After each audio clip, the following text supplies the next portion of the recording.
పెళ్ళైనా పండగైనా వేడుక ఏదైనా పట్టుచీరల ప్రత్యేక వేదిక వారాహి సిల్క్స్.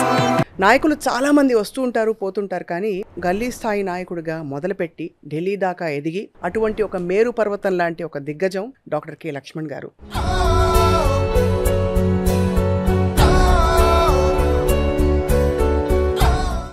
మీ మీద ఒక్క మచ్చ లేకుండా మీరు ఎలా సర్వైవ్ అయ్యారు పాలిటిక్స్లో? ఓటమి చెందానని నేను కుంగిపోలేదు, గెలిచానని చెప్పి కూడా నేను పొంగిపోలేదు. అంటే పదవుల కోసం ఏనాడు ఆరాటపడలేదు. కోర్ కమిటీ మెంబర్గా కూడా ఉన్నారు. మీ బాధ్యతలు ఏంటి? Bharatiya Janata party is suppose to be the largest political party in the world. అటువంటి పార్టీలో మేము కార్యకర్త పనిచేయడం నిజంగా మేము ధన్యులుగా భావిస్తాం. కానీ మీ ప్రయాణంలో సార్ మీరు అమిత్ షా గారితో, మోదీ గారితో మీ అనుబంధం ఎలా, వ్యక్తిగత అనుబంధం ఎలా ఉంటుంది? ఓపెన్గా మాట్లాడతారు, ఆలోచనలు పంచుకోమని చెప్తుంటారు. ఆలోచనలు పంచుకునేటువంటి వేదిక అది. మీకు మైత్రి ఉన్న మిత్ర party Janasena, deputy CM Pawan Kalyan గారితో మీకు వ్యక్తిగత అనుబంధం? వ్యక్తిగతంగా వారు పరిచయము, వారంటే కూడా గౌరవం. వాళ్ళ ఆంధ్రప్రదేశ్లో కూటమిలో భాగస్వామిగా మోదీ గారి యొక్క సంపూర్ణమైనటువంటి సహకారంతో, మద్దతుతో ఎక్కడ ఉన్నటువంటి ఆంధ్రప్రదేశ్ క్రమేణా ఇప్పుడు మళ్ళీ చక్కదిద్దుకుంటా ఉన్నది. తెలంగాణలో అన్ని వనరులు ఉన్నప్పటికీ పాలన పగ్గాలు చేపట్టినటువంటి పార్టీలు సరైన దిశలో నడిపించకపోవడం వల్ల ఇష్టాలు ఊబిలకు నెట్టబడింది. కాబట్టి తెలంగాణ రాష్ట్ర ఆవిర్భావం మొదలుకొని ఇప్పటి వరకు తెలంగాణ ఒక ప్రత్యేక ఉనికిని సాధించుకుందని చెప్పి ఇదంతా మోదీ గారి వల్ల ఇది జరిగిందంటారా? కేంద్రంలో మోదీ పాలన ఉండి ఇక్కడ దానికి విరుద్ధమైనటువంటి పార్టీలు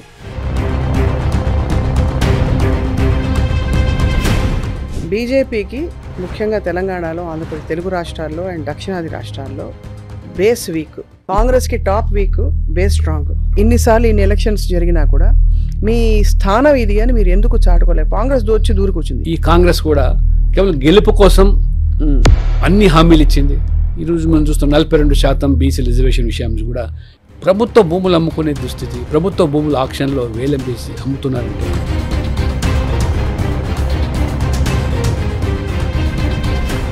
ఆర్ఎస్ఎస్ కార్యకర్తలని చెప్పుకుంటున్న వాళ్ళు చాలా మంది హేట్ స్పీచెస్తో వీడియోలు పెడుతున్నారు, ధర్మాన్ని కాపాడుతున్నాం అని చెప్పి. ఎక్కడైనా ధర్మంలో రాసి పెట్టుందా? మీ అపారమైన అనుభవంతో చెప్పండి సార్. మోదీ గారి యొక్క ఆలోచన, వారి నినాదం సబ్కా సాత్, సబ్కా వికాస్, సబ్కా విశ్వాస్, సబ్కా ప్రయాస్. ఆపరేషన్ సింధూర్ ఎంత టెక్నాలజీ, మన సైనికులు, మన యువకులు ఏ రకమైనగా ఆ పాకిస్తాన్ మిసైల్స్, ఆ డ్రోన్ ద్వారా వాటిని ధ్వంసం చేశారు. ఒక్కసారిగా ఇంతమంది తీవ్రవాదులు వచ్చి అక్కడ షూట్ చేశారంటే ఎక్కడ లోపం జరిగిందన్నది ముఖ్యం. 370 ఆర్టికల్ రద్దు కావడం, సెక్యూరిటీ ల్యాబ్సెస్ ఉండొచ్చు. ఎందుకంటే అక్కడ ఆ ప్రాంతం ఏదిందో ఓబీసీ రిజర్వేషన్స్లో మైనారిటీలను కలపకూడదని మీరు నినదించారు ఒక టైంలో. ఈ కాంగ్రెస్ పార్టీ ఏంటంటే వాళ్ళ ప్రాపకం కోసం 90% ముస్లింలు బీసీలు అని చెప్పడం.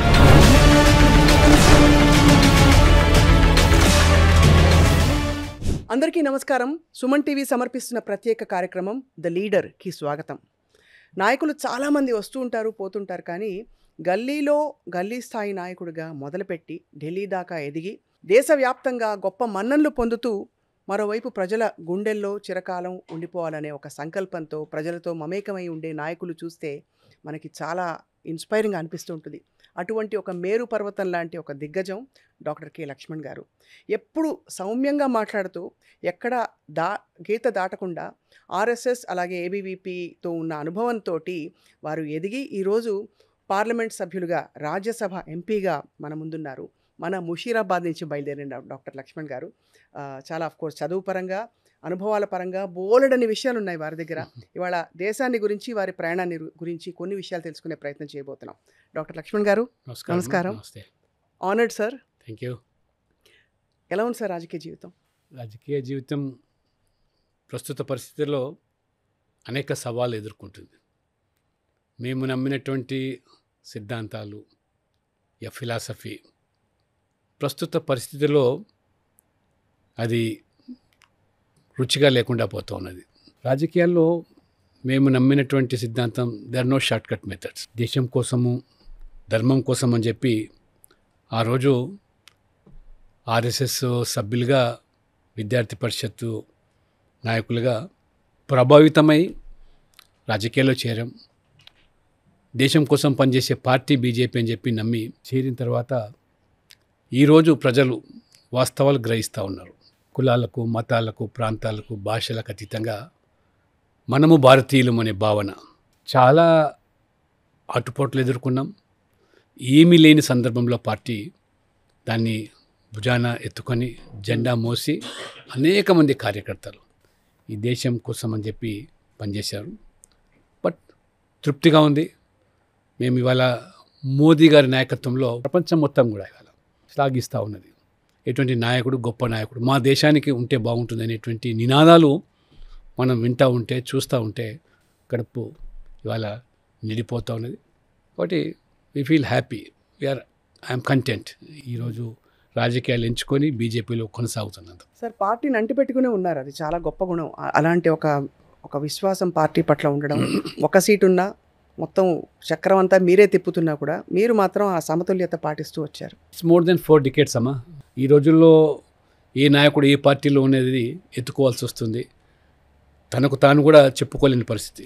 ఆ రోజుల్లో మేము పడ్డటువంటి ఇబ్బందులు, కష్టాలు అవన్నీ కూడా కార్యకర్తలు వెన్నుదన్నుగా ఉండడం వల్లనే ఇది సాధ్యమైంది. కాబట్టి ఈరోజు దేశమే కాదు ప్రపంచం మేము నమ్మినటువంటి సిద్ధాంతాలు ఇవాళ అమలు కావడం, ఆచరణకు నోచుకోవడం, ఇవాళ దేశం కూడా ఒక అత్యున్నత స్థాయికి ఎదగడం అనేది నిజంగా మేము గర్వపడుతున్నాం. Feel really proud to be a member of BJP. దశాబ్దాల మీ ప్రయాణంలో ఓబీసీ మోర్చా సారథిగా, మరోవైపు గతంలో మీరు ఎమ్మెల్యేగా ముషీరాబాద్ నుంచి ప్రాతినిధ్యం వహించి ఆ కెపాసిటీలో ఉండడం, అలాగే పార్టీలో అనేక పదవులు మీరు నిర్వర్తించి ఇవాళ ఈ స్థాయికి చేరుకున్నారు. మీకు వ్యక్తిగతంగా ఈ this is my point of arrival అనేమన్నా ఉంటుందా? ఇప్పుడు నేను చేరుకున్నాను నా గమ్యాన్ని అని. ఆ గమ్యం ఏమిటి మీరు కోరుకునేది? గమ్యం ఒకటే, ఈ దేశం ప్రపంచంలోనే అత్యున్నత శిఖరానికి ఎదగాలని.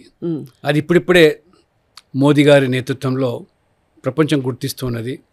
అండ్ భారతదేశం కూడా అన్ని రంగాల్లో కూడా ముందుకు దూసుకుపోతుంది.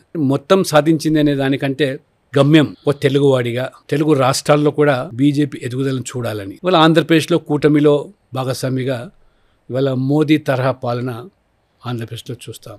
మోదీ గారి పాలన ఆంధ్రప్రదేశ్లో మోదీ తరహా పాలన, ఎందుకంటే ఇవాళ మోదీ గారి యొక్క సంపూర్ణమైనటువంటి సహకారంతో మద్దతుతో ఎక్కడ ఉన్నటువంటి ఆంధ్రప్రదేశ్ క్రమేణా ఇప్పుడు మళ్ళీ చక్కదిద్దుకుంటా ఉన్నది. కనీసం we could able to see our presence in Andhra Pradesh. తెలంగాణలో ఆ కొరత కనబడుతుంది కాబట్టి తెలంగాణలో కూడా బీజేపీ డబుల్ ఇంజిన్ సర్కార్ మోదీ నాయకత్వంలో మోదీ తరహా పాలన, అంటే గుజరాత్ తరహా అభివృద్ధి, గుజరాత్ మోడల్ అభివృద్ధి అంటాం, ఇప్పుడు యూపీ మోడల్ అభివృద్ధి, UP model law and order, UP model ఈ వెల్ఫేర్ స్కీమ్స్, ఇవన్నీ కూడా తెలంగాణకు రావాలి. ఎందుకంటే తెలంగాణలో అన్ని వనరులు ఉన్నప్పటికీ కూడా పాలన పగ్గాలు చేపట్టినటువంటి పార్టీలు సరైన దిశలో నడిపించకపోవడం వల్ల ఈరోజు నష్టాలు ఊబిలోకి నెట్టబడింది. కాబట్టి ఖచ్చితంగా తెలంగాణ మరి అభివృద్ధి చెందినటువంటి రాష్ట్రంగా మారాలంటే మోదీ నాయకత్వంలో బీజేపీ అధికారులకు వస్తేనే అది సాధ్యమవుతుందని చెప్పి మా లక్ష్యం వల్ల కూడా తెలంగాణ రాష్ట్ర ఆవిర్భావం మొదలుకొని ఇప్పటి వరకు అపారమైన పురోగతిని సాధించిందని చెప్పి, పెద్ద పెద్ద అంతర్జాతీయ కంపెనీలు పెట్టుబడులు పెట్టడానికి తెలంగాణకు వస్తున్నారని చెప్పి, తెలంగాణ ఒక ప్రత్యేక ఉనికిని సాధించుకుందని చెప్పి, ఇదంతా మోదీ గారి వల్ల ఇది జరిగిందంటారా? ఇంకా ఏ స్థాయికి అయితే రావాలనో ఆ స్థాయికి రాలేదనేటువంటి ఆవేదన ఉంది. మీరు చెప్పినట్టుగా మోదీ తరహా పాలన పూర్తిగా రావాలంటే ఇది డబుల్ ఇంజిన్ సర్కార్ వల్లనే సాధ్యమవుతుంది. కేంద్రంలో మోదీ పాలన ఉండి ఇక్కడ దానికి విరుద్ధమైనటువంటి పార్టీలు ఏ రకంగా ఇవాళ మనం చూసాం, అవినీతి, కుటుంబ పాలన, ఇవాళ కుంభకోణాలు, ఆ తరహా. ఎందుకంటే ఇన్ని వనరులు ఉన్నటువంటి Telangana, particularly Hyderabad, it's a land bank. ఇవాళ మొత్తం ప్రపంచంలో కూడా అన్ని సదుపాయాలు వసతులు ఉన్నటువంటి మరి నగరంగా కొనసాగాల్సిన వస్తుంది. ఆ రోజు వాజ్పేయి గారు చంద్రబాబు కాంబినేషన్లో మరి హైదరాబాదు అభివృద్ధి మరి శ్రీకారం చుడితే ఇంకా ఏ స్థాయికి వాళ్ళు చేరుకోవాలో ఆ స్థాయికి చేరుకోలేకపోవడం. ఖచ్చితంగా నాకు నమ్మకం ఉంది, బీజేపీ అధికారంలోకి వచ్చిన తర్వాత తెలంగాణ గుజరాత్ తరహా లేదా ఉత్తరప్రదేశ్ తరహా ఇలా తీర్చిదిద్దబడుతున్నటువంటి విశ్వాసం నాకు ఉంది. ఇక్కడ ఎందుకంటే డాక్టర్ బాబాసాహెబ్ అంబేద్కర్ గతంలో కూడా ప్రస్తావించాను, మన రాజ్యాంగ నిర్మాత. ఆయన బీయింగ్ అ విజనరీ లీడర్ ఆయన చెప్పాడు, ఈ దేశానికి రెండవ రాజధాని ఏదైనా కావాలంటే అది హైదరాబాద్ మాత్రమే చెప్పారు. అన్ని రకాలైనటువంటి ఇక్కడ క్లైమేట్ కానీ వెదర్ కానివ్వండి, డెక్కన్ ప్లాట్యూ కావడం వల్ల, అదే రకంగా మనకు పొంచున్నటువంటి పొరుగు దేశాలకు సుదూరంగా ఉండి ఒక రక్షణ కవచంగా ఉండేటువంటి ప్రాంతం హైదరాబాద్ అని చెప్పి భావించే ఆయన ఆ రోజు చెప్పాడు, Hyderabad can become a second capital of India. కాబట్టి అటువంటి భవిష్యత్తు ఉన్నటువంటి హైదరాబాదు అనుకున్నంత ఇంకా రాణించకపోవడం కూడా తప్పకుండా ఆ లోటు తీర్చేదానికి భారతీయ జనతా పార్టీ పూనుకుంటుందని చెప్పి కూడా మీ ద్వారా ప్రేక్షకులు సార్ ఖచ్చితంగా కొద్దిగా ఎదుగుదల కనిపిస్తోంది. కానీ ఎక్కడో ఒక మాట ఊరికే నానుడిగా అనేవారు, బీజేపీకి ముఖ్యంగా తెలంగాణలో, ఆంధ్రప్రదేశ్, తెలుగు రాష్ట్రాల్లో అండ్ దక్షిణాది రాష్ట్రాల్లో బేస్ వీక్, టాప్ స్ట్రాంగ్. కాంగ్రెస్కి టాప్ వీక్, బేస్ స్ట్రాంగ్. ఇది మీరు నమ్ముతారా? కార్యకర్తలుగా ఎదిగినటువంటి వాళ్ళు నాయకులుగా మారడానికి అవకాశం వచ్చినప్పుడు, అది పునాదులు పటిష్టంగా ఉన్నప్పుడే అది పార్టీ కానీ ప్రభుత్వం కానీ అది విరాజిల్లుతుంది. ఇవాళ మాకు ఫౌండేషన్ స్ట్రాంగ్గా ఉన్నది. తెలంగాణలో, తెలుగు రాష్ట్రాల్లో మీరు చెప్పినట్టుగా నాయకత్వం కొరత ఉండేది. బట్ ఇప్పుడిప్పుడే తీర్చిదిద్దబడుతూ ఉన్నారు. నాయకత్వం కొరత ఏంటి సార్? అసలు మొత్తం నాయకులందరూ పెద్ద 4-5 పెద్ద మొహాలు కనిపిస్తారు ఇక్కడ, 4-5 కనిపిస్తారు.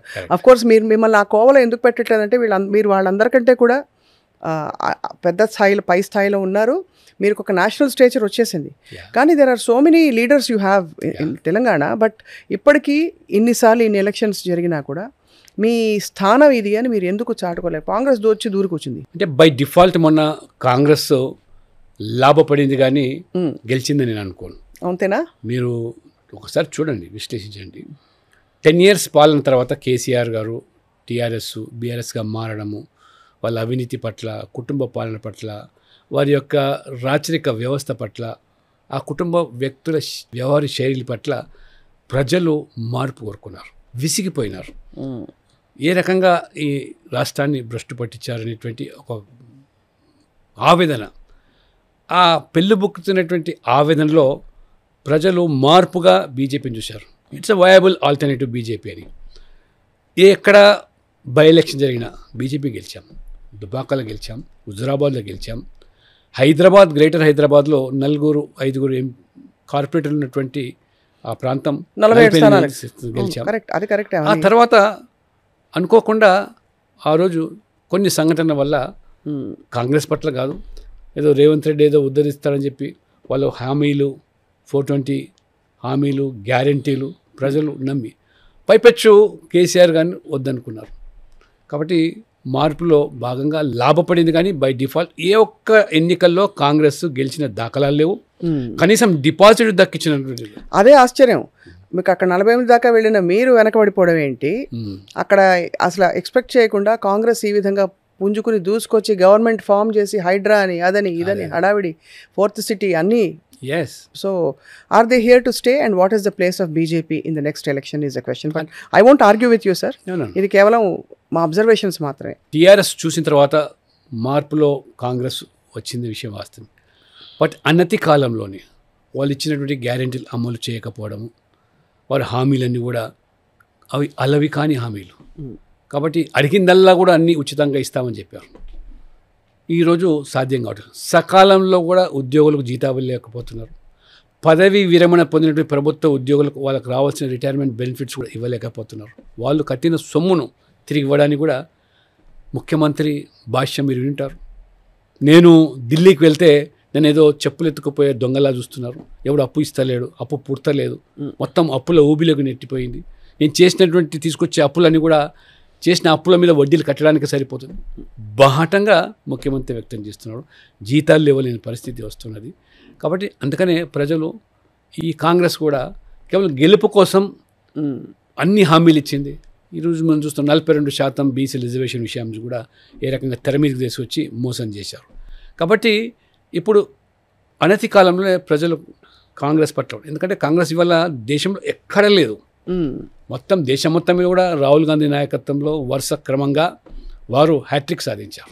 3 ఎన్నికలు దాదాపు డక్అవుటే. మోదీ గారి నాయకత్వంలో కన్సిక్యూటివ్గా 3 సార్లు గెలవడం అదొక చరిత్ర అయితే, 3 సార్లు రాహుల్ గాంధీ నాయకత్వంలో ఓడిపోవడం అదొక చరిత్ర. మొన్న దాదాపు నేరో విన్ని మీకు, మొన్న కొంచెం అటు ఇటు అయి ఉంటే అటు కూడా గవర్నమెంట్ ఫామ్ అయ్యే అవకాశం అయితే ఉండింది. స్వప్న గారు మ్యాజిక్ ఫిగర్ 272, మేము సాధించింది 240. బట్ మా ఎన్డీఏ భాగస్వామ్య పక్షాలతో ఎన్నికలు పోయాం. కాబట్టి మాకు కావాల్సినటువంటి క్లియర్ మెజారిటీ వచ్చింది.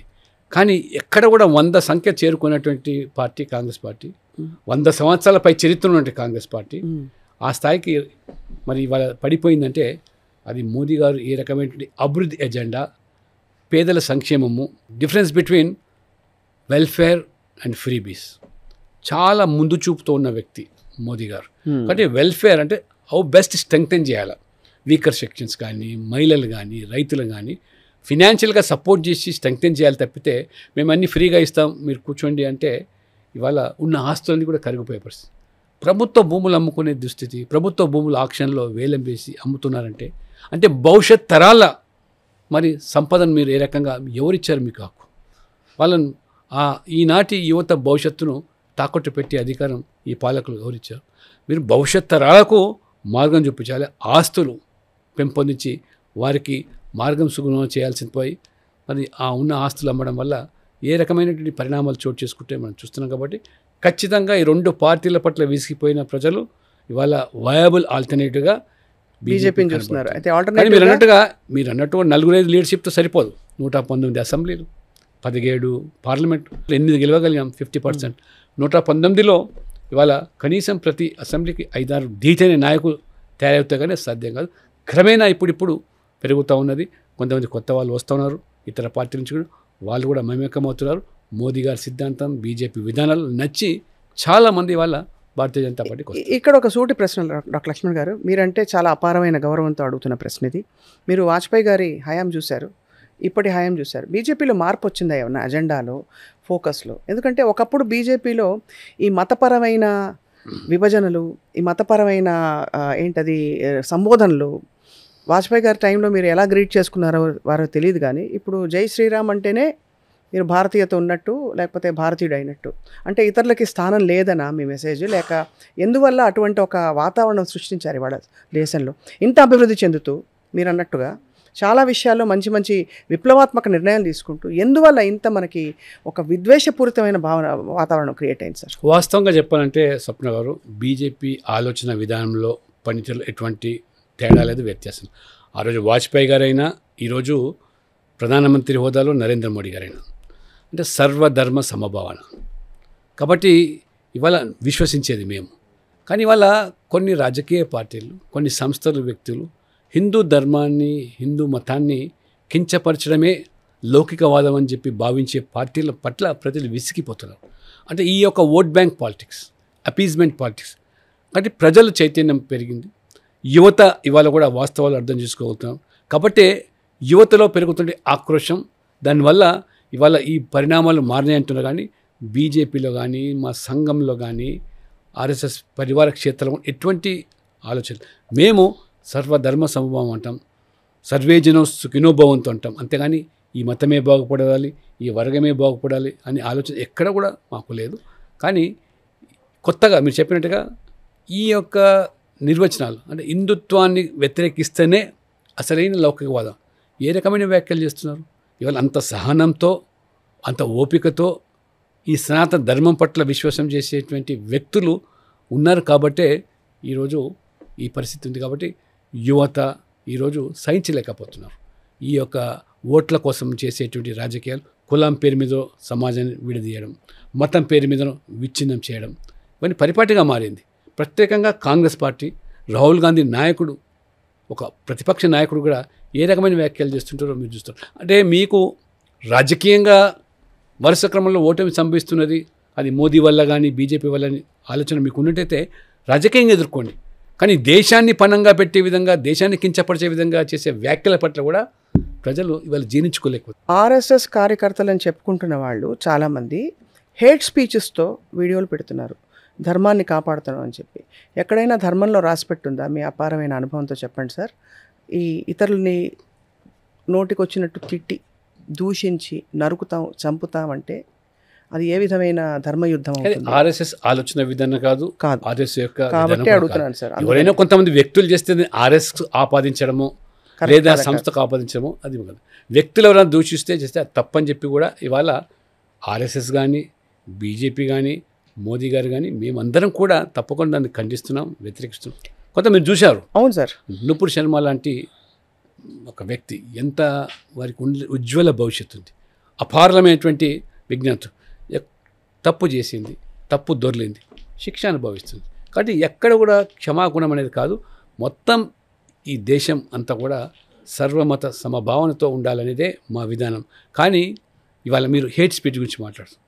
ఎంఐఎం నాయకులు, ఎమ్మెల్యేలు, ఎంపీలు, కార్పొరేటర్లు బాహాటంగా ఒక ధర్మాన్ని, మతాన్ని కించపడుతూ మాట్లాడుతూ ఉంటే ఖచ్చితంగా అది తప్పు సార్, కానీ ఖండించాలి. దాన్ని సమర్థించే పార్టీలు ఇవాళ బాహాటంగా సమర్థిస్తున్నాయి.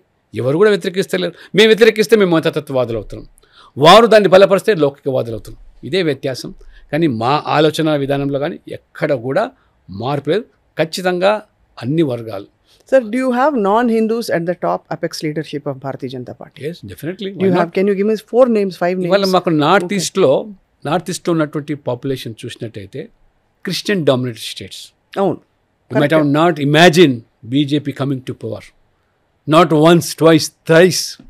ఇవాళ అరుణాచల్ ప్రదేశ్, అస్సాము, మణిపూరు, మేఘాలయ లాంటి రాష్ట్రాల్లో ఎన్డీఏ బీజేపీ కూటమి ఉంటే బికాస్ ఆఫ్ డెవలప్మెంట్. ఇవాళ మా క్రిస్టియన్ ముఖ్యమంత్రి ఉన్నారు, డిప్యూటీ సీఎం ఉన్నారు, గోవాల మంత్రి ఉన్నారు. ఆ రకంగా ఇవాళ మేము అబ్దుల్ కలాంను ఒక ముస్లింగా చూడలేదు, ఒక గొప్ప శాస్త్రవేత్త. ఈ వాజ్ ఎ మిసైల్ మ్యాన్. రాష్ట్రపతి చేశాం. ఇవాళ ఒక ఆదివాసీ మహిళను మేము రాష్ట్రపతి చేశాం. ఒక దళిత కార్యకర్తను, ఒక సామాన్య కార్యకర్త రామ్నాథ్ కోవింద్ మేము రాష్ట్రపతి చేశాం. This is the difference. ఇవాళ మోస్ట్ బ్యాక్వర్డ్ అనేటువంటి ఒక పేద కుటుంబంలో పుట్టిన వ్యక్తిగా నరేంద్ర మోడీ గారిని బీజేపీ అక్కడ చేర్చింది. ఇవాళ మోదీ గారు ఏ రకమైన పాలన అందిస్తున్నారో ప్రపంచం గుర్తిస్తున్నారు. కాబట్టి we have no such feeling at all. But ఇది ఉద్దేశపూర్వకంగా మమ్మల్ని ఇది అగ్రవర్ణాల పార్టీ అనో, లేదా ఇది హిందువులకే పరిమితమైన పార్టీ అనో, పట్టణాలకే పరిమితమైన పార్టీ అని చెప్పేవాళ్ళు ఇవాళ మోదీ గారి యొక్క ఆలోచన, వారి నినాదం సబ్కా సాత్, సబ్కా వికాస్, సబ్కా విశ్వాస్, సబ్కా ప్రయాస్. కాబట్టి అన్ని వర్గాల ప్రజల కోసం, అన్ని వర్గాల ప్రజల సమర్థనతో అన్ని వర్గాల కోసం పనిచేయడమే ఈ యొక్క బీజేపీ. నేను ఇవన్నీ అడగడానికి కారణం కూడా అదే సార్. డిమానిటైజేషన్ మొదలుకొని డిజిటల్ ఇండియా, బేటీ బచావో బేటీ పడావ్, ఇలా అనేక పాజిటివ్ నినాదాలతో ఒక ఫ్యూచరిస్టిక్ విజన్తో మన దేశం ముందుకెళ్తున్న టైంలో చిన్న చిన్న కుమ్ములాటలు, నెగిటివిటీ వల్ల మీకుండే మీరు చేస్తున్న పని కూడా మంచి గ్రేట్ వర్క్ కూడా ప్రజల మనసుల్లో వెళ్తుందో లేదో. రెండోది, మనం తప్పుదో పట్టకుండా, అందుకే క్లారిఫికేషన్ అడిగాను. I would like to make it very clear. మీకు చెప్పదలుచుకున్నాను ఎట్లా జరుగుతుంది, ఎందుకు చేస్తున్నారు. ఇవాళ రాహుల్ గాంధీ 100 సంవత్సరాల చరిత్రన్న కాంగ్రెస్ పార్టీ, నెహ్రూ సంతతికి చెందిన వ్యక్తి ఒక బాధ్యత రహిత్యంగా విదేశాలకు వెళ్ళి భారతదేశం యొక్క ప్రజాస్వామ్యం గురించి కించపరిచే విధంగా మాట్లాడడం, భారతదేశంలో మైనార్టీలకు రక్షణగా లేదని చెప్పి విదేశాల్లో మాట్లాడడం, చివరికి ఏ స్థాయి వెళ్తున్నాడు. నరేంద్ర మోడీ గారు ఈ దేశంలో 2 రకాల ఆర్మీలను సృష్టించాడు. ఒకటి ఎస్సీ, ఎస్టీ, బీసీ పేదరికంతో ముడిపడి ఉన్నటువంటి ఒక ఆర్మీ. రెండవది ఉన్నత వర్గాలు, అగ్రవర్ణాలు, ఆ రకంగా ధనవంతులు కూడుకున్న ఆర్మీ. పేదవాడు ఈ యుద్ధంలో చనిపోతే వాడిని ఈ ప్రభుత్వం ఆదుకోండి. ఇంత అంటే ఇవాళ వాళ్ళు ఈ దేశ సరిహద్దులు కాపాడుకోవడం కోసం కుటుంబాలు లెక్క చేయకుండా ఎముకలు కొరికే మంచు పర్వతాల్లో వాళ్ళు ఆ రకంగా పోరాటం చేస్తుంటే చైనాతో, పాకిస్తాన్తో వాళ్ళలో చీలిక తెచ్చడానికి మాట్లాడుతుంటే ఇది బాధ్యతనా? రాహుల్ గాంధీకి ఇది న్యాయమా? సమాజం ప్రశ్నిస్తున్నది. ఇవాళ ఎంతవరకు పోయినాడు ఆయన మిస్ యూనివర్స్లో. ఈ మిస్ యూనివర్స్ ఈ దేశంలో ఎప్పుడైనా ఒక ఎస్సీ, ఎస్టీ, బీసీ అయినారంటే అందులో ఏమైనా సహేతకంగా ఉందా? దానికి ఏమైనా పొంతన ఉందా?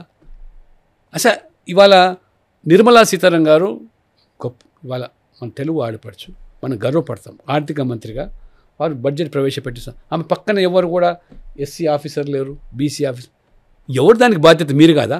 ఈ దేశాన్ని పాలించితే 50 సంవత్సరాలు మీరు, నెహ్రూ నుంచి మొదలుకుంటే ఇందిరాగాంధీ, రాజీవ్ గాంధీ, మీరు ఆ రోజుల్లో ఈ వర్గాలకు వాళ్ళకి స్థానం కల్పించడం. వాళ్ళ సెక్రటరీ లెవెల్ పక్కన ఉండే వాళ్ళు ఆ స్థాయికి మీ పొరపాట్లని వల్ల ఇతర వాళ్ళ నెపం నెట్టి రుద్దే ప్రయత్నించి చీలిక తీసుకురావడం.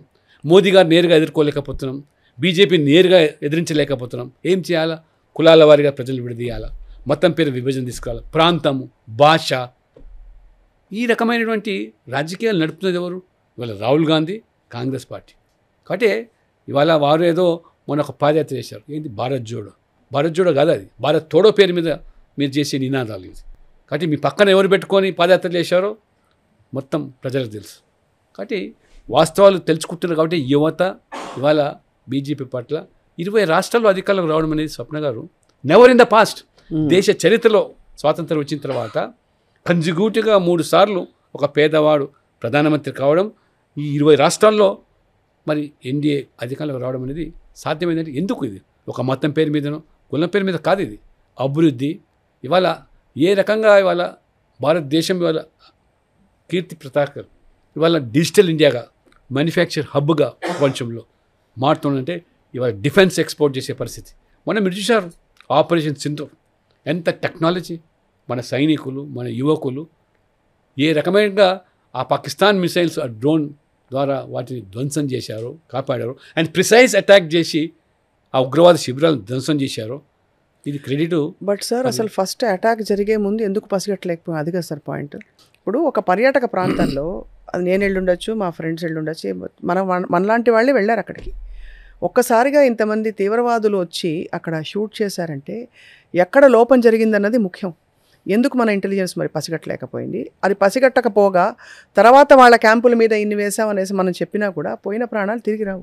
నేను వాస్తవంగా స్వప్న గారు sir, in fact I was there in Srinagar when the incident took place. So what happened sir? మేము శ్రీనగర్లో ఉన్నాము. మీరు అన్నట్టుగా అమాయక పర్యాటకుల మీద మతం అడిగి ఆ ఉగ్రవాదులు ఏ రకంగా నరహంతకం మరి పాల్పడ్డారో, ఇది పాకిస్తాన్లో ఉండేటువంటి ఉగ్రవాద శిబిరాలను పెంచి పోషించేటి శక్తులు, వ్యక్తులు, సంస్థలు ఈ శ్రీనగర్లో, జమ్మూ కాశ్మీర్ 370 ఆర్టికల్ రద్దు కావడం. ఇవాళ నరేంద్ర మోడీ గారు, అమిత్ షా గారు భారతదేశంలో అంతర్భాగం అది మన జమ్మూ కాశ్మీర్, అది సుందరమైన ప్రాంతం. ఆ రద్దు కావడం వల్ల ఇవాళ అక్కడ ఉన్నటువంటి ముస్లింలు జమ్మూ కాశ్మీర్ శ్రీనగర్లో కూడా వాళ్ళందరూ కూడా ఇవాళ కొత్త అనుభూతి పొందుతున్నారు. ఉపాధి, ఉద్యోగ అవకాశాలు పెరిగినాయి. అక్కడ ఇన్ఫ్రాస్ట్రక్చర్ డెవలప్మెంట్ అవుతుంది. బ్రిడ్జ్లు, ఫ్లైఓవర్లు, రోడ్లు, ఎయిమ్స్ హాస్పిటల్, పెద్ద పెద్ద ఇన్స్టిట్యూషన్స్ రావడం, వారికి ఉపాధి దొరకడము, వాళ్ళంతా కూడా ఒక జాతీయ జీవన స్రవంతిలకు రావడం. కన్ను కుట్టినటువంటి పాకిస్తాన్ దొంగ దెబ్బ తీసే ప్రయత్నం చేసింది, కుట్ర పన్నింది. కానీ మీరు అన్నట్టుగా లోపాలు జరిగిండొచ్చు, సెక్యూరిటీ ల్యాప్సెస్ ఉండొచ్చు. ఎందుకంటే అక్కడ ఆ ప్రాంతం ఏది ఉందో ఎవ్వరు కూడా అక్కడ మరి వెళ్ళేటువంటి పరిస్థితి లేనటువంటి ప్రాంతంలో మరి ఆ రోజు జరిగిన సంఘటన పట్ల మొత్తం ప్రపంచం కూడా దిగ్భ్రాంతి వ్యక్తం చేసింది. అనుకోని సంఘటన జరిగింది. అని ఏ రకంగా మళ్ళీ మొత్తం శ్రీనగరు, కాశ్మీర్ ప్రజలు కూడా అండగా నిలబడి పాకిస్తాన్కు వ్యతిరేకంగా వారు ధర్నా చేశారు, బంద్ నిర్వహించారు. వాళ్ళు ఆ రకమైన మతపరమైన చీలిక తీసుకొచ్చి దేశాన్ని ఆర్థికంగా విచ్ఛిన్నం చేయాలని పనిన కుట్రను మొత్తం భారతదేశం ఒకటిగా నిలబడి, మోదీ గారికి అండగా నిలబడి, మన సైనికులకు అండగా నిలబడి ఏ రకంగా మళ్ళీ 15 రోజుల్లోనే ఆ శిబిరాలను ధ్వంసం చేయడమే కాకుండా ఉగ్రవాద శిబిరాలను, ఉగ్రవాదులను హతమార్చి ఏ సామాన్య పౌరుడి మీద వారు దాడులు చేయకుండా, పాకిస్తాన్ ఆస్తులను ధ్వంసం చేయకుండా చేసినటువంటి ఖ్యాతి, ఘనత మన మిలిటరీకి, సైన్యానికి, మన ప్రభుత్వానికి దక్కిందంటే ప్రపంచం కూడా ఆశ్చర్యపోతుంది. ఇంత టెక్నాలజీ ఏ రకంగా భారతదేశం సంపాదించుకోగలిగింది, ఎన్ని మిసైల్స్ వేసినా ఏ రకంగా వారు ఆ డ్రోన్స్ ద్వారా ఒక కవచంగా మార్చుకొని ఎక్కడ సామాన్యుడు కూడా నష్టం వాటిల్లకుండా, ప్రాణహాని కలగకుండా చేసినటువంటి కార్యాన్ని మెచ్చుకోవాల్సింది. పోయి ఆపరేషన్ సింధూర్ పిల్ల అసలు నిజంగా ధ్వంసం చేశారా? ధ్వంసం అయితే మన విమానాలు ఎండిపోయినాయి, మన సైనికులు ఎంతమంది చనిపోయారు. ఇది మొదటిసారి కాదు. గతంలో ఊరిలో జరిగిన సంఘటన కానివ్వండి, ఎయిర్ స్ట్రైక్ చేసినప్పుడు కానీ, లేదా సర్జికల్ స్ట్రైక్ చేసినప్పుడు కానీ, మన ఆనాటి ముఖ్యమంత్రి కేసీఆర్ గారు మన సైనికులు వీళ్ళు అక్కడ ఎవరైనా చంపారా? అసలు దోమ కూడా చచ్చిపోలేదు అన్నాడు. ఇంత అవహేళన, ఎగతాళి చేసే విధంగా మాట్లాడితే ఎవరిని ఎవరు కించపరుచుకుంటున్నారు? మన సైన్యం వాళ్ళ త్యాగాలను ఈ రకంగా మీ రాజకీయాల కోసం, ఓట్ల కోసం ఈ రకంగా మాట్లాడడం. కానీ మోదీ గారు గొప్పతనం ఏంటంటే మొత్తం మల్టీ పార్టీ డెలిగేషన్స్, 33 డెలిగేషన్ ప్రపంచవ్యాప్తంగా ఉన్న దేశాలకు పంపించి ఏ రకంగా ఉగ్రవాదాన్ని పేషించి పోషిస్తుంది పాకిస్తాన్ దౌత్యపరంగా ఏకాంగం చేశారు. అందులో కాంగ్రెస్ ఎంపీలు, ఇతర పార్టీల ఎంపీలు మొత్తం భారతదేశం యొక్క ఔన్నత్యాన్ని ఏ రకంగా చాటి చెప్పించారు. when it comes to issue of nation ఒకటిగా ఏ రకంగా నిలబడ్డారో ఇది నిజంగా హ్యాట్స్ ఆఫ్ టు మోదీ కానీ, మన పార్లమెంటేరియన్స్ కానివ్వండి, భారతదేశం గురించి. కానీ బాధ్యత ఉన్నటువంటి రాహుల్ గాంధీ ఎందుకు విస్మరించి ఈ రకంగా మాట్లాడుతుండో ప్రజలు అర్థం చేసుకోగలుగుతున్నారు. సో అయితే రాహుల్ గాంధీ గారి మాటలు పనిచేస్తున్నాయని మీరు నమ్ముతున్నారా? పనిచేయటం లేదు కాబట్టి ప్రజలు తిప్పి కొడుతున్నారు. అక్కడక్కడ కొంతమంది రెచ్చిపోవచ్చు, అక్కడక్కడ కొంత ప్రభావితం కావచ్చు, ఆ రకంగా విచ్ఛిన్నం చేసే జరిగే ప్రయత్నాలు చేయవచ్చు. కానీ ఓవరాల్ ఎంటైర్ నేషన్ మొత్తం ఇవాళ దేశం వైపు, మోదీ వైపు నిల్చున్నారంటే అది hats off to our Indian democracy కూడా. వివాదాలు దేశంలో నడుస్తున్న సమయంలో సార్ ఇప్పుడు ఆబ్వియస్లీ ఇప్పుడు మీరు మీ స్థానం బీసీలకి ముఖ్యంగా మీరు మేలు చేద్దాం ఓబీసీలకి అనే సంకల్పంతో మీరు మోర్చాకి సారథ్యం వహిస్తున్నారు. How do you see what is backward caste in today's day sir? సోషల్గా సామాజికంగా తరతరాలుగా ఎవరైతే విస్మరింపబడ్డారో ఇవాళ ఈ వర్గాలు ఏ కుల వృత్తులను నమ్ముకొని జీవనం విధానం కొనసాగేదో పల్లెల్లో గ్రామాల్లో ఆ వృత్తులన్నీ కూడా పూర్తిగా ఇవాళ క్షీణించిపోయినాయి. వాళ్ళకు ఉపాధి లేదు, వాళ్ళకి చదువుకోవడానికి అవకాశాలు కల్పించబడలేదు. అందుకనే ఇవాళ మనము ఈరోజు ఎస్సీ ఎస్టీలకు రాజ్యాంగపరంగా డాక్టర్ బాబాసాహెబ్ అంబేద్కర్ వాళ్ళకి హక్కులు కల్పించాడు, అధికారాలు ఇచ్చారు.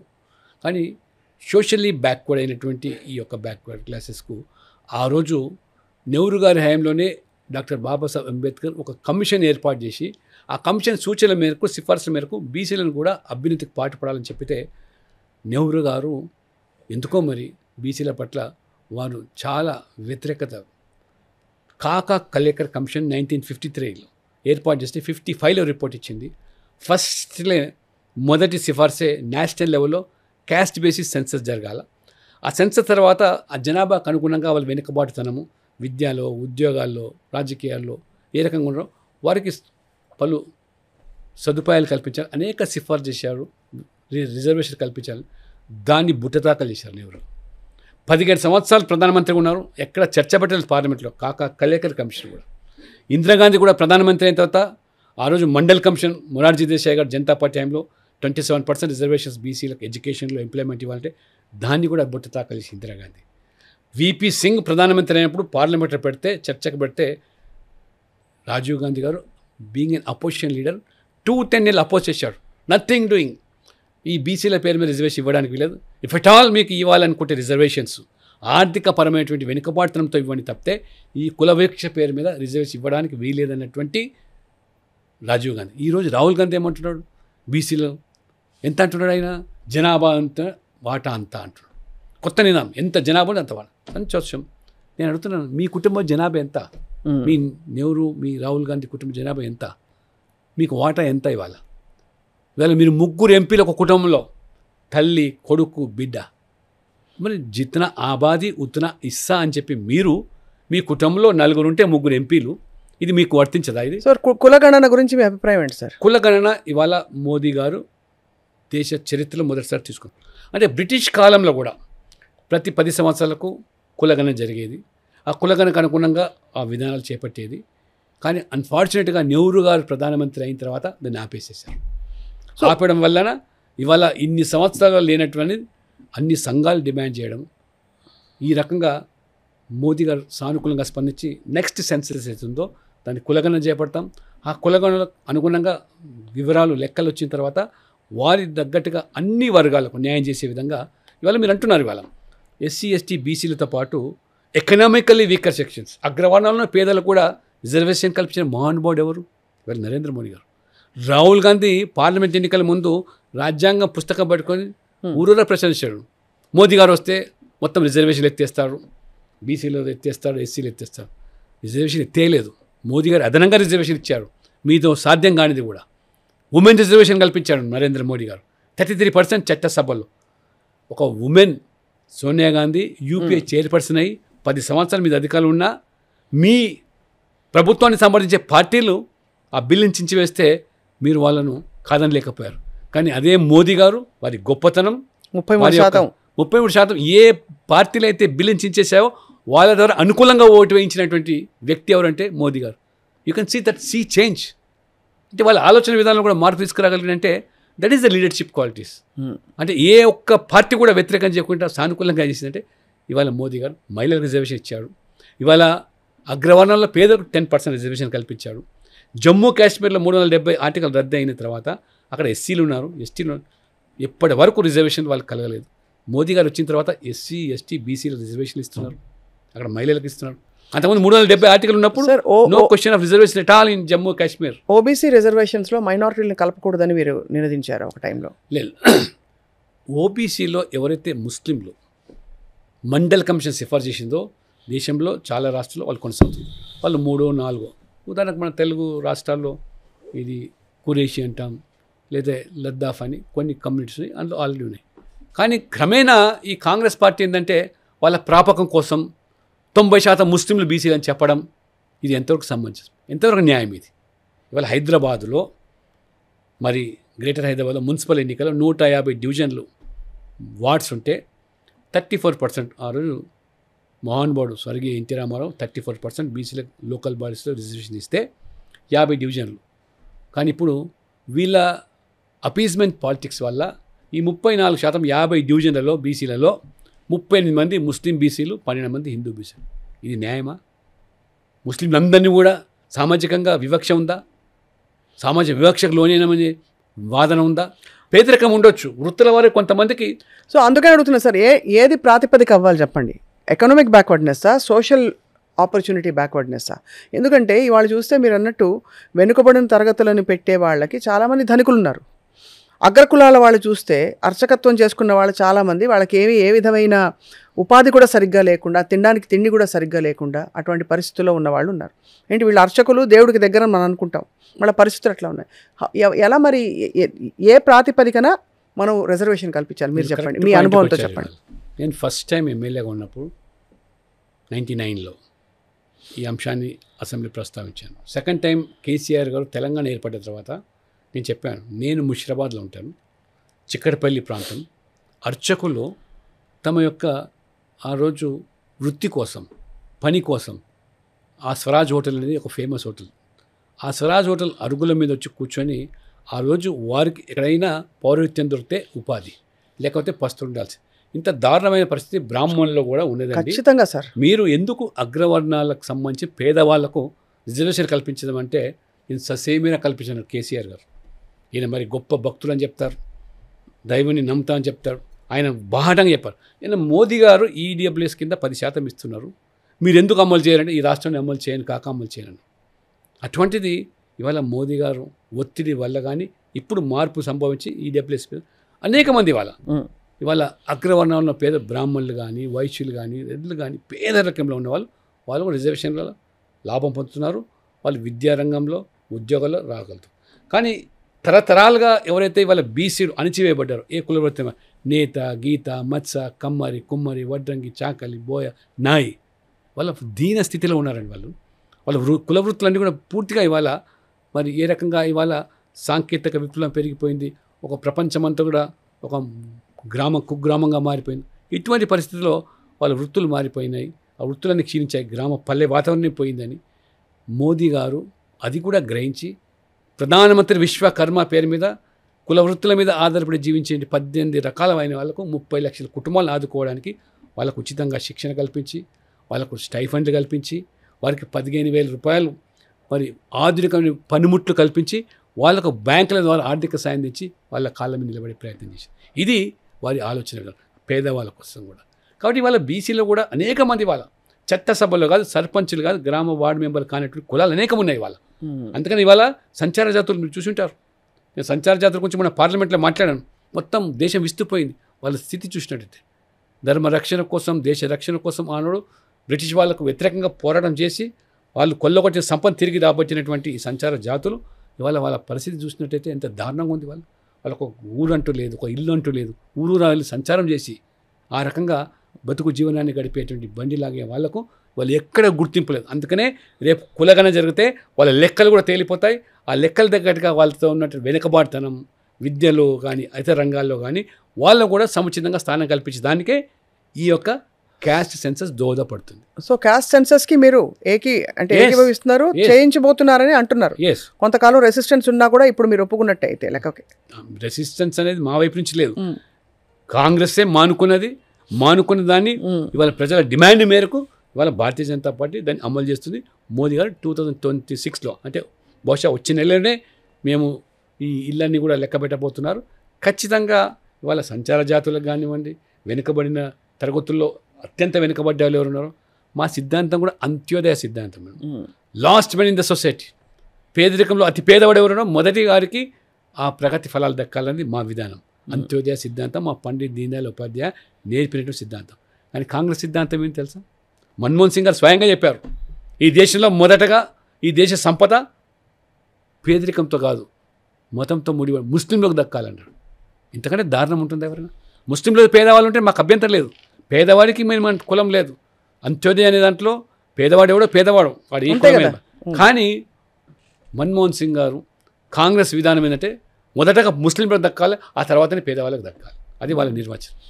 ప్రజలు గమనిస్తున్నారు కాబట్టి, ఇవాళ యువత కూడా చైతన్యమైంది కాబట్టి వారికి తగిన రీతిలో ప్రతి ఎన్నికలో బుద్ధి చెప్తూ మీరు అన్నట్టు సార్, ప్రజలు గమనిస్తున్నారు. తెలంగాణ ప్రజలు, ఆంధ్రప్రదేశ్ ప్రజలు మాత్రం ఇంకా గమనించాలి. మరి ఇక్కడ భారతీయ జనతా పార్టీ మేము మతపరమైన పార్టీ కాదు, మేము సబ్కా సాత్ సబ్కా వికాసే నిజమే ఒట్టు అని చెప్పి ఎలా వస్తారు, ఎలా దూసుకొస్తుందో కాలం నిర్ణయిస్తుంది sir. We are also waiting to see what the BJP has to offer in the Telugu states. మొన్న పార్లమెంట్ ఎలక్షన్లో 35% ఓటు సాధించాం, 8 మంది ఎంపీలను గెలుచుకున్నాం. అంతకుముందు 5 నెలల ముందు జరిగినటువంటి ఎన్నికల్లో కాంగ్రెస్ ఏకపక్షంగా అధికారంలోకి వచ్చింది. కాంగ్రెస్తో సమానంగా మేము రావడం, బీఆర్ఎస్ 0 అంటే కనుమరుగైనట్టుగా. కాబట్టి ఇవాళ వయబుల్గా ఆల్టర్నేటివ్గా బీజేపీని చూస్తున్నారు. బీజేపీకి రాబో 2 సంవత్సరాల్లో ఉధృతంగా ప్రభుత్వ వైఫల్యాన్ని పోరాటాలు చేస్తాం, ఉద్యమాలు చేస్తాం. ప్రభుత్వం ఏర్పాటు లక్ష్యంగానే మేము ముందుకు. డాక్టర్ లక్ష్మణ్ గారు, చాలా దేశానికి సంబంధించిన గొప్ప విషయాలు మీరు ప్రస్తావించారు కాబట్టి one last question before I move in to knowing little bit me journey ఎట్లా ఉందని తెలుసుకోవాలండి మాకు. సో ఫస్ట్ థింగ్ సార్, ఇది అడక్క మానలేను. ఇప్పుడు ఈరోజు దేశంలో ఎవరైనా కొద్దిగా గొంతు విప్పి మాట్లాడినా, ప్రశ్నించినా, పార్టీలు కావచ్చు, ప్రజలు కావచ్చు, కేసులు పెట్టి కొరడా జుడిపించి సిబిఐని, ఈడీలని, రకరకాల చట్ట సంస్థల్ని ప్రయోగించి బెదిరిస్తోంది భారతీయ జనతా పార్టీ. ముఖ్యంగా ప్రాంతీయ పార్టీల నాయకులని ఇలా గుప్పిట్లో పెట్టుకోవడానికి అన్ని ఆయుధాలు ఎడాపెడా ప్రయోగిస్తుందనే ఒక మాట నిజమా కాదా? అది నిజమైనట్టయితే ఇవాళ మీరు ఏ ప్రాంతీయ పార్టీల మీద వాళ్ళ గుప్పిట్లో పెట్టుకోవాలని చూస్తే అనేక రాష్ట్రాల్లో ప్రాంతీయ పార్టీల అధికారులు ఎలా వాళ్ళ డిఎంకే తమిళనాడులో, పశ్చిమ బెంగాల్ మమతా బెనర్జీ, ఈ రకంగా జార్ఖండ్ ముక్తి మోర్చా. భారతీయ జనతా పార్టీ తన పనితీరు ద్వారానే ఆ రకంగా ప్రజలకు చేరుకోవాలనే ఆలోచన తప్పితే ఈడీ కానీ సిబిఐ కానీ ఇవన్నీ కూడా రాజ్యాంగపరమైన సంస్థలు. అంటే ఇవాళ మీరు రాష్ట్రాల్లో ఏసీబీ చేస్తే అది మొత్తం రాజకీయాలకు అతీతంగా చేస్తారు. మీరు తప్పుడు కేసులు పెట్టి సోషల్ మీడియాలో అది ఇది అని చెప్పి ఇతర పార్టీల కార్యకర్తల మీద, నాయకుల మీద కేసులు పెట్టి ఏ రకంగా మీరు అది కూడా తప్పే సార్. నేను అవి కరెక్ట్ అని ఎప్పుడు సమర్థించాను సార్. ఇప్పుడు వేరే వాళ్ళు మన మతాన్ని తిడుతున్నారా అంటే అది తప్పు. కానీ తప్పుని ఖండించి వాళ్ళని ప్లేస్లో పెట్టకుండా మనం కూడా అదే తప్పు చేస్తున్నాం అని అడుగుతున్నాను. Never we do that and never we encourage that. తప్పకుండా తప్పుని తప్పుగానే అభివర్ణించాలి, తప్పుగానే చేయాలి. కానీ ఎక్కడ కూడా ప్రభుత్వం ఇవాళ కోర్టుల నిర్ణయాలను కూడా ప్రశ్నించే పరిస్థితికి వస్తే, న్యాయస్థానాల తీర్పులను కూడా బీజేపీకి ప్రభుత్వానికి ఆపాదిస్తే అంతకంటే మరి దిగజాడు రాజకీయాలు ఏమి ఉండవు. కాబట్టి ఇవాళ అంతో మనకు ఇవాళ ఉన్నటువంటి రాజ్యాంగం కల్పించినటువంటి హక్కులు ఎవరి పని వారిది. ఇవాళ జ్యుడిషియరీ పనిచేస్తుంది, ఎగ్జిక్యూటివ్ వాళ్ళ పనిచేస్తుంది, లెజిస్లేటివ్ వాళ్ళు, ఎవరి దాంట్లో ఎవరు జోక్యం చేసుకోవాల్సిన అవసరం లేదు. అది జరగాలని మేము కోరుకుంటున్నాం, జరుగుతున్నది. కానీ దాన్ని విమర్శించే స్థాయి కూడా రావడం అనేది మంచిది కాదని చెప్పి కూడా నేను ఎదురు పలుకుతున్నాను. నాకు ఎప్పుడూ అనిపిస్తుంది డాక్టర్ లక్ష్మణ్, మీ మీద ఒక్క మచ్చలేదు. ఏదో మీరు అంటే ఒక వివాదాస్పద వ్యాఖ్య కూడా ఏముంటుంది, ఇది కరెక్ట్ కాదని బహిరంగంగా అన్న మాటలు తప్ప మీ మీద ఒక్క మచ్చ లేకుండా మీరు ఎలా సర్వైవ్ అయ్యారు పాలిటిక్స్లో? పక్కన ఈర్ష్యాద్వేషాలు ఇవన్నీ సర్వసాధారణం, మానవ సహజం. అది ఏ పార్టీ అని కాదు. How did you pull through? అంటే మాకేదైతే ఆర్ఎస్ఎస్ నేర్పినటువంటి పాఠాలు ఉన్నాయో, మాకు సిద్ధాంతాలు నేర్పిందో వాటికి కట్టుబడి మీకు ఒక ఉదాహరణ చెప్తాను స్వప్న గారు. నేను ఫస్ట్ టైం ఎమ్మెల్యే అయిన సెకండ్ టైం, ఫస్ట్ టైం కూడా అనేక మంది పేదవాళ్ళకి ఇల్లు కట్టించాను నేను మషీరాబాద్లో. మరి చిక్కడపల్లి, బాగలింగపల్లి, దోమలు కూడా మంచి ఇల్లు 3,000 మంది ఫ్యామిలీ కట్టింది. పూరి గుడిసెలు ఉండే వాళ్ళకు. సెకండ్ టైం ఎలక్షన్ పోయేసరికి ఆ రోజు కొన్ని బస్తీల్లో కొంతమంది మా కార్యకర్తలు కూడా అవతల పార్టీ వాళ్ళు బాగా మద్యం పంపిణీ చేస్తారు ఇంటింటికి, మనం కూడా మద్యం సరఫరా చేయాలి లేకపోతే ఇబ్బంది అవుతుంటే కమ్ వాట్ మే, నేనైతే లిక్కర్ చేయను చెప్పేశారు. ప్రిన్సిపల్స్ కట్టుబడినాను. But I lost with just 200 votes. ఆ రోజు ఇంకొక ₹1,00,000 ఖర్చు పెట్టించుంటే బ్రహ్మాండంగా గెలిచామని ఆ లిక్కర్ పంపించాను. ఇది మా సిద్ధాంతం. ఓటమి చెందానని నేను కుంగిపోలేదు, గెలిచానని చెప్పి కూడా నేను పొంగిపోలేదు. ఇది మేము సీట్ల కోసమో, ఎమ్మెల్యేల కోసమో, ఎంపీల కోసం మంత్రులు అవుతామని చెప్పి మేము ఈ పార్టీలో చేరలేదు. మేము నమ్మిన సిద్ధాంతం దేశవ్యాప్తంగా కూడా అమలు జరగాలని కోరుకున్న వాళ్ళం. కాబట్టి ఇవాళ అమలు జరుగుతుంది, సంతోషపడుతున్నాం, సంతృప్తి పడుతున్నాం. అంతేకాదు పదవుల కోసం ఏనాడు ఆరాటపడలేదు మేము. కాబట్టి ఇటువంటి ఎడుదొడుకులు ఎదుర్కొన్నాం, గెలుపు ఓటములు సంభవం భావించాం. ఖచ్చితంగా మీరు చెప్పినట్టుగా రాజకీయాల్లో ఇవాళ మార్పులు సంభవిస్తున్నాయి. Short cut methods, short cut politics. అవును. కాబట్టి సెన్సేషన్ కోసం ఇవాళ న్యూస్, ఆ రకమైన వ్యాఖ్యలు, వ్యక్తిగతమైన ఆరోపణలు చేస్తే కానీ పత్రికల్లో వచ్చేటువంటి హెడ్లైన్స్ వచ్చేది లేదు. అయినా మేము సమన్వయంతో సౌమ్యాన్ని పాటిస్తూనే మేము ఎక్కడ కూడా గీతదారులు. నా జీవితకాలం 2 సార్లు ఎమ్మెల్యేగా ఉన్నాను, ఇప్పుడు ఎంపీగా కూడా ఉన్నాను. ఎక్కడ కూడా ఏనాడు కూడా ప్రభుత్వ విధానాలను ప్రశ్నించాను, నిలదీశాను, అవసరమైతే మరి వాకౌట్ చేశాను తప్పితే ఎన్నడూ కూడా వెళ్ళపోయినట్టు దాఖలాలు. ఇది మాకు పార్టీ నేర్పించినట్టు విధానం. కాబట్టి ఏదో వెళ్ళబోయి గొడవ చేసి స్పీకర్ మీద మరి ఆ రకమైన దాడులు చేయడం, పేపర్లు చింపడం, ఇది మన సంస్కృతి కాదు, మా సంప్రదాయం కూడా కాదు. అది ఓన్లీ ఒక రోజు కోసం న్యూస్ అవుతుండొచ్చు. ఒక రోజులో న్యూస్ లేకపోతే మీ నాయకత్వం మీద పలిచిన అయ్యేది లేదు.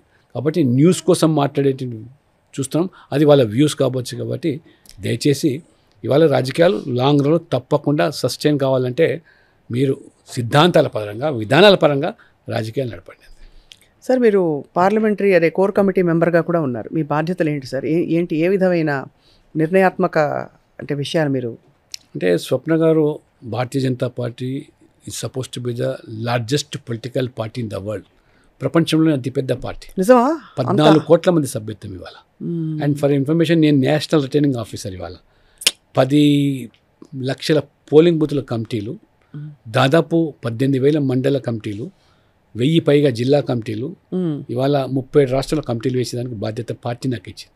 ఇవాళ బీజేపీలో హైయెస్ట్ పాలసీ మేకింగ్ బాడీ భారతీయ జనతా పార్టీ పార్లమెంట్ బోర్డు. 11 మంది సభ్యులతో కూడుకున్న ఆ బోర్డులో ఒక తెలుగు రాష్ట్రానికి సంబంధించి ఒక సామాన్య కార్యకర్తకు నాకు ఇవాళ మోదీ గారు పార్టీ అవకాశం కల్పించిందంటే యూ కెన్ ఇమాజిన్. ఇవాళ 11 మంది highest policy making body, central election committee 15 మంది సభ్యులు, కేంద్ర ఎన్నికల సంఘం, ఎమ్మెల్యేలు కానీ, ఎంపీలు కానీ, ఉపరాష్ట్రపతి, ఇలాంటి మరి పార్టీ నిర్ణయించే ప్రక్రియతో కూడుకున్న ఆ ఎన్నిక, దాంట్లో నన్ను సభ్యునిగా ఇచ్చారు. కాబట్టి ఇది ఆనాడు దక్షిణాది రాష్ట్రాల్లో వెంకయ్యనాయుడు గారు ఒకరైతే ఇప్పుడు 2వ వాడిగా నాకు పార్టీ అవకాశం ఇచ్చిందంటే ఇది కార్యకర్తలకు జరిగినటువంటి గౌరవంగా నేను భావిస్తాను. కార్యకర్తలు దక్కినటువంటి ఇది గౌరవంగానే. ఎందుకంటే కమిట్మెంట్తో, నమ్ముకున్న సిద్ధాంతంతో పనిచేసే పార్టీకి it's my long journey, more than 4 decades. జెండా మారలేదు, రంగు మారలేదు, పార్టీ మారలేదు. ఓడిపోయినా పార్టీకి పనిచేసాం, ప్రజల్లో ఉన్నాం. ఆ రకంగా ఇవాళ గుర్తింపు ఉంది. కానీ డబ్బు సంపాదించకపోవచ్చు, కానీ పేరు మాత్రం దక్కిందనేటువంటి ఒక సంతృప్తి మాకు ఉంది. కానీ మీ ప్రయాణంలో సార్, మీరు అమిత్ షా గారితో, మోదీ గారితో మీ అనుబంధం, వ్యక్తిగత అనుబంధం ఎలా ఉంది సార్? చాలా ఓపెన్గా మోదీ గారు, వారు ఎలక్షన్ ప్రాసెస్, క్యాండిడేట్ డిసిషన్లో కూడా పూర్తి అవగాహనతో ఇవాళ మోదీ గారు కానీ, రాజ్నాథ్ సింగ్ గారు కానీ, లేకపోతే అమిత్ షా గారు, జేపీ నడ్డా గారు హిమాయమీలు ఉన్నటువంటి ఓపెన్గా మాట్లాడతారు, ఆలోచనలు పంచుకోమని చెప్తుంటారు. మోదీ గారు వాస్తవ విషయాలు చెప్తాం, వ్యూహాలు ఏ విధంగా ఉండాలి, ఎన్నికల ప్రచార సరళి ఏ విధంగా ఉండాలి, ఆ రకమైనటువంటి మరి అభిప్రాయాలు, ఆలోచనలు పంచుకునేటువంటి వేదిక అది. తరచుగా 2 నెలలకు ఒకసారి కలిసే, ఎన్నికలు ఉన్నప్పుడల్లా రెగ్యులర్గా కలుస్తూ ఉంటాం. కాబట్టి ఆయన గ్రాస్ రూట్ లెవెల్లో 15 సంవత్సరాలు ఆర్ఎస్ఎస్లో ప్రచారకగా పనిచేశారు నరేంద్ర మోడీ గారు. ఆ తర్వాత 15 సంవత్సరాలు వారు ముఖ్యమంత్రిగా, ఇప్పుడు 11 సంవత్సరాల పైగా ప్రధానమంత్రిగా, పార్టీలో కూడా 15 సంవత్సరాలు. అంటే అంత అపారమైన అనుభవం గ్రాస్ రూట్ లెవెల్ నుంచి. ఇవాళ గొప్ప ఎకనామిస్ట్ కూడా, గొప్ప ఆర్థికవేత్త మన్మోహన్ సింగ్ కూడా సాధించినటువంటి ప్రక్రియ ఇవాళ 4th largest economic country in the world, in spite of corona, యుద్ధ మేఘాలు, ఉక్రెయిన్, రష్యా, ఇటువంటి పరిస్థితుల్లో ప్రపంచంలో అన్ని దేశాలు అల్లేడిపోతూ ఉంటే ఇవాళ ఒక స్టేబుల్ ఎకానమీ, ఒక సస్టైనబుల్ ఎకానమీతో ఇన్ఫ్రాస్ట్రక్చర్ మీద ఎక్కువ పెట్టుబడి పెట్టి ఆస్తులు క్రియేట్ చేసి, ఆ క్రియేట్ చేసిన ఆస్తుల ద్వారా ఇవాళ ఉపాధి అవకాశాలు కల్పించేటువంటి ఒక గొప్ప మేధావిగా, ఆర్థికవేత్తగా మోదీ గారు కొనియాడబడుతున్నారంటే అనేక దేశాలు వి వాంట్ మోడీ అంటారు, we want a leader like Modi అని నినాదాలు ఇస్తున్నారు. కాబట్టి అటువంటి పార్టీలో మేము కార్యకర్త పనిచేయడం నిజంగా మేము ధన్యులుగా భావిస్తూ ఉంటాం. సార్, వ్యక్తిగతంగా ఉంటాయా సార్ అనుబంధాలు ఉంటాయా మీకు? అంటే మీ సహనాయకులతో, ఉదాహరణకి మనకి ఆంధ్రప్రదేశ్లో మీ చాలా మీకు మైత్రి ఉన్న మిత్ర party Janasena. So deputy CM Pawan Kalyan గారితో మీకు వ్యక్తిగత అనుబంధం ఉందా? మీ ప్రయాణం ఎలా కొనసాగింది? వ్యక్తిగతంగా వారు పరిచయము, వారంటే కూడా గౌరవం, వారు కూడా ఒక కమిట్మెంట్తో, రాజకీయాలతో, ఒక మిషన్తో వచ్చిన నాయకుడు. కాబట్టి మేము చంద్రబాబు గారితో ప్రయాణం చేశాం. చంద్రబాబు గారి పనితీరు కూడా మేము చూసాం. వారి ప్రభుత్వంలో ఉన్నప్పుడు మేము పార్టీ అనుబంధంగా పనిచేసాం. కాబట్టి ఇవన్నీ కూడా రాజకీయపరమైనటువంటి ఇతర పార్టీలతో కూడా ఏదైనా మీకు విభేదాలు ఉంటే విధానపరమైన విధాలు కానీ వ్యక్తిగత వివాదాలు, వాళ్ళ కాంగ్రెస్ పార్టీ కానీ మిగతా పార్టీలు ఏవే చూసినా కానీ వాళ్ళ కమ్యూనిస్టులు కానీ వాళ్ళ విధానాలు వేరు కావచ్చు కానీ వ్యక్తుల మీద కాదు కదా మనం. కాబట్టి మేము ఏనాడు కూడా అందరం కూడా ఒక కుటుంబ సభ్యులుగా భావిస్తాం. ఆ విధమైనటువంటి విభేదాలు ఉన్నట్టయితే ఆ విభేదాలు ఆ విధానాల మీద ప్రశ్నిస్తాం తప్పితే వ్యక్తిగతమైన దూషణలు వ్యక్తిగతమైన ఆరోపణలు చేసి రాజకీయంగా లబ్ధి పొందే కాదు. ఇవాళ మోదీ గారు కానీ, అమిత్ షా గారు, రాజ్నాథ్ సింగ్ గారు, చంద్రబాబు నాయుడు కానీ, పవన్ కళ్యాణ్ కానీ వీళ్ళందరితో కూడా కలిసి ప్రయాణం చేయడంలో మేము నిజంగా వీఆర్ సాటిస్ఫైడ్ మా రాజకీయ జర్నీలో అని చెప్పి నేను భావిస్తాను. సార్ ఎప్పుడైనా కంటతడి పెట్టారా మీరు? ఏమన్నా భరించలేని సిచ్యువేషన్స్ ఏమైనా వచ్చాయా? రాజకీయాల్లో ఒడిదొడుకులు వస్తుంటాయి. అప్పుడు ఎలా డీల్ చేస్తారు? అది ముఖ్యం సార్. ఇక అది ఒక మనోధైర్యాన్ని మాకు ఏదైతే ఆర్ఎస్ఎస్ నేర్పించిందో ఇంతకుముందు చెప్పినట్టుగా ఏం చెప్తుంది సార్ ఆర్ఎస్ఎస్ సిద్ధాంతం? అంటే ఇవాళ మనము ఏదో గెలిచినప్పుడు పొంగిపోవడమో సాధించామని చెప్పడం, ఓడిపోవడం కుంగిపోవడం కాదు, స్థితప్రజ్ఞత అంతే. దాన్ని ఇది మనం కర్మ సిద్ధాంతాన్ని నమ్ముకున్న వాళ్ళం కాబట్టి దాన్ని అనుసరించాలి, మార్గాన్ని ఎంచుకొని ముందుకు పోవాలి తప్పితే ప్రతి చీకటి తర్వాత వెలుగు రావడం ఖాయం. కాబట్టి అదే సిద్ధాంతాన్ని నమ్ముకొని మేము పైన చేస్తాం. Sir, is common civil code going to be a reality? It is our commitment. 370 reality అని ఎవరైనా ఊహించారా? వాళ్ళ రాముడు జన్మించినట్టు అయోధ్యలో భవ్యమైన రామమందిర నిర్మాణం సాధ్యమన్నారా? ఇవన్నీ సాధ్యం మోదీ గారి హ్యాండ్లో జరిగినప్పుడు. Why not uniform civil code? అంతే. Irrespective of caste, creed, region, religion, language, we are all one, that is India. India అనే దానికి ఒకటే కాన్స్టిట్యూషన్ ఉండాలి.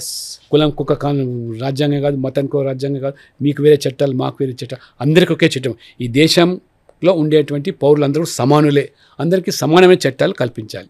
అదే యూనిఫామ్ సివిల్ కోడ్. భారతీయ న్యాయ అదే డెఫినెట్గా అది జరుగుతుందని నేను నమ్ముతున్నాం. అది మా జర్నీలో మోదీ గారు లాంటి అంతేగాని కట్టుబొట్టు ఇష్టం వచ్చినట్టు ఉండనిస్తారా, లేకపోతే ఒకేలా ఉండాలని? అందరికి ఒకే చట్టం ఉంటుంది. చట్టం ఒకటే. ఈ రోజు కూడా స్వేచ్ఛ ఉంది మాకు. ఆ రాజ్యాంగం కల్పించి ఆ ఫండమెంటల్ రైట్స్ అందరికి కల్పించింది. కాబట్టి ఎవరి విశ్వాసం వాళ్ళది, కానీ చట్టం మాత్రం ప్రభుత్వ పరంగా ఒకటే ఉండాలి. ఎవరి విశ్వాసం వాళ్ళకు ఉండాల్సి తప్పు లేదు అందులో. కాబట్టి చట్టాలు మాత్రం ఒకటిగా ఉండాలనేది మా ఆలోచన విధానం. సార్, ఇవాళ రోజుల్లో మీ టైం ఎలా గడుస్తుంది సార్? అంటే మీకు బిజీ లైఫ్లోనే సరిపోతుంది, బట్ మీరు పుస్తకాలు చదువుతారా? మీరు జియాలజీలో పిహెచ్డి చేశారు.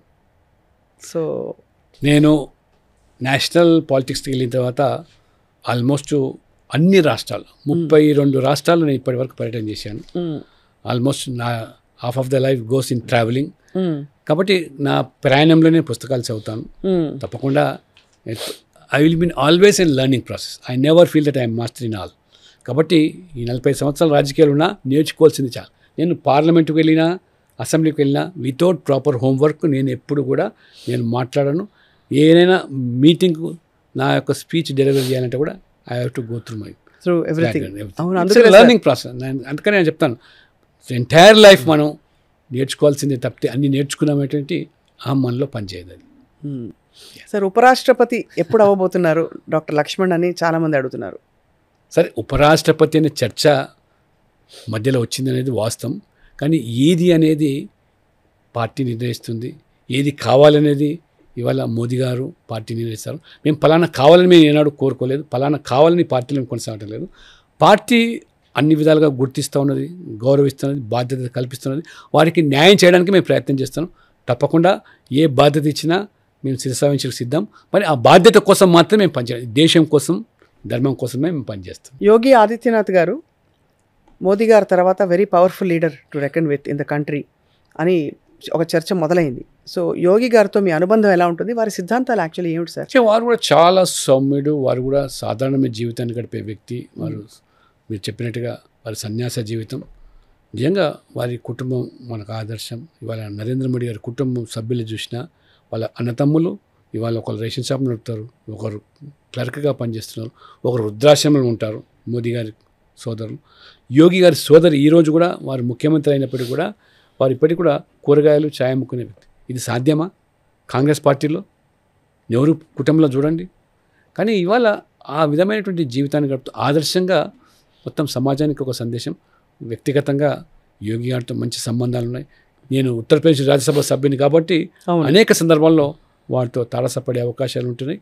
అక్కడ ఉత్తరప్రదేశ్ అభివృద్ధిలో కూడా నా వంతు ప్రయత్నం తప్పకుండా చేస్తాను. వారి సహకారం పూర్తిగా నాకు అండగా ఉంటుంది. చాలా చాలా రిచ్ ఎక్స్పీరియన్స్ సార్ మీ జీవితంది. మాకు చాలా చాలా విషయాలు తెలుసుకునే అవకాశం కలిగింది ఇవాళ.